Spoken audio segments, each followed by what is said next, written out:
In days gone by, an impeccable, immaculate front lawn was the gold standard in street appeal.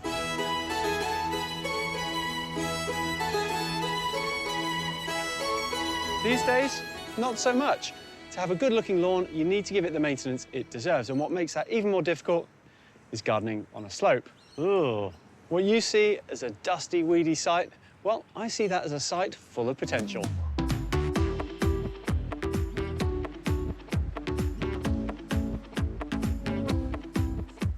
Well, I'm not sure you'd call this a lawn, but there certainly is a fair bit of weed growth going on here. So the first thing I need to do is strip this back to give me a blank canvas. Oh, Isaac, nice throw.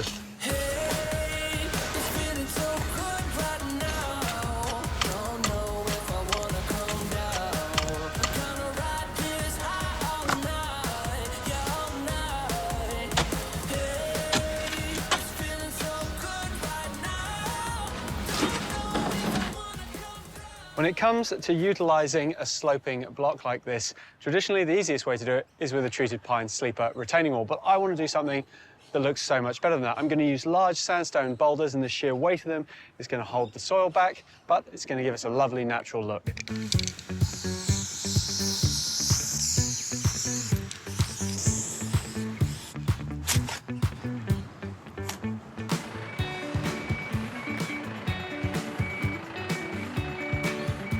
Flip that round, so then that'll make that the front.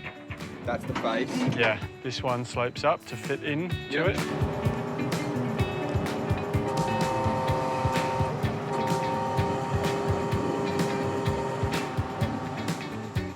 When you're placing big rocks like this, that's it, you definitely need a crane to help you out.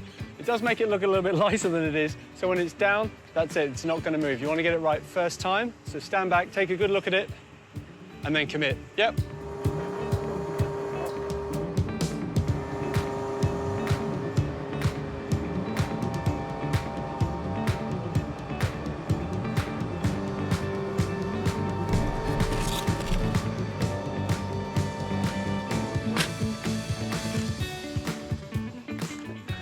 When you're building a traditional retaining wall, you want to put some drainage behind it. That way it gets the water out of the way and it doesn't fall over. But when you're using big boulders like this, it's not that necessary. We've got big gaps for water to escape.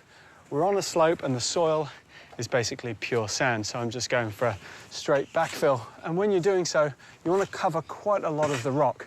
That way it's going to add stability, but more importantly, make it look really natural.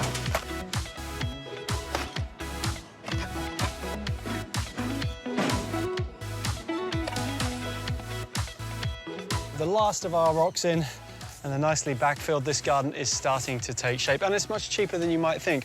All of these boulders supplied and craned in for $700. But now, the good part, we're going to soften it all with lots of planting.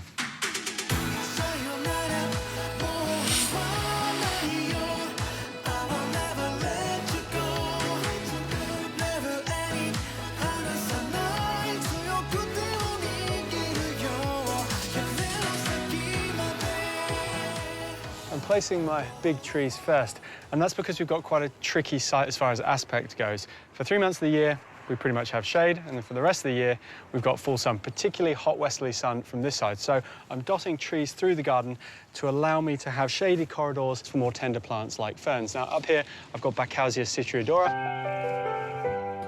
amazing lemon-scented foliage, and then Buckinghamia, which has a great flower which is going to attract birds. I know a dream is gone and waking, like a shadow to the light. Then I laid you down in a dream last night. For our mid-sized plants, I'm using a combination of natives and exotics. For the exotic plants, we've got Raphiolepis indica. That is a bulletproof plant, and I planted it along the side of the house just to soften the brickwork. For our natives, I've got Dorianthes excelsa. Now, this has got great sword-like leaves and gets quite big, so it's going to be super dramatic. Then nestled in front of some of the rocks, I'm using the silver lady fern. This is just going to get extra protection from those rocks and the westerly sun, but make this garden feel like it's been here for years.